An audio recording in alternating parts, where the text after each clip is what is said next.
Welcome back. Now you can use your Zapier connection to make it so that when a customer purchases a product, they can be delivered inside of an external course platform. And in order to do this, we're going to come back to a product screen and we're going to make a new connection. We're going to select Zapier as that connection. That's going to bring us to the Zapier connection screen, and we're now going to give this connection a name. Once we do that, we're going to copy the API key. We're then going to click Create a Zap. We're going to select a specific event. We're going to make it so that this is going to be a new sale.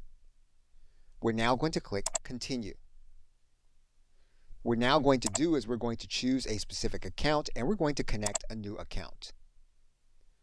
What we're now going to do is to place our API key. We're then going to click Continue. We're now going to click Continue.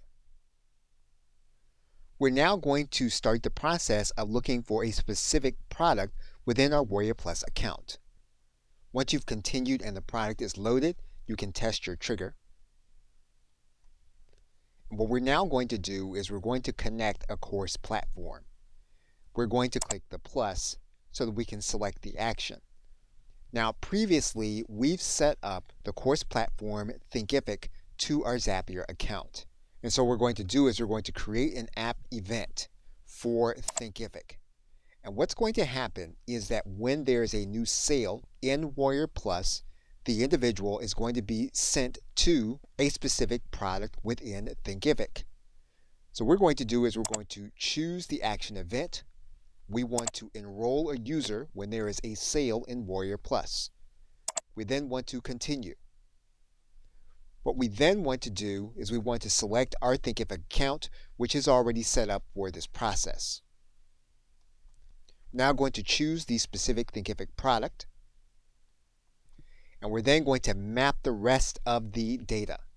So for example, you'll see 3 required fields here. So we need to make sure that these 3 fields are going to be mapped. And you do that by clicking inside of the dialog until you have the information from WarriorPlus. And once you've mapped the process, you've basically set it up so that when there is a new sale in WarriorPlus, that individual is going to be sent to your course platform via Zapier. Okay, so with that, thanks, and I will see you in another video.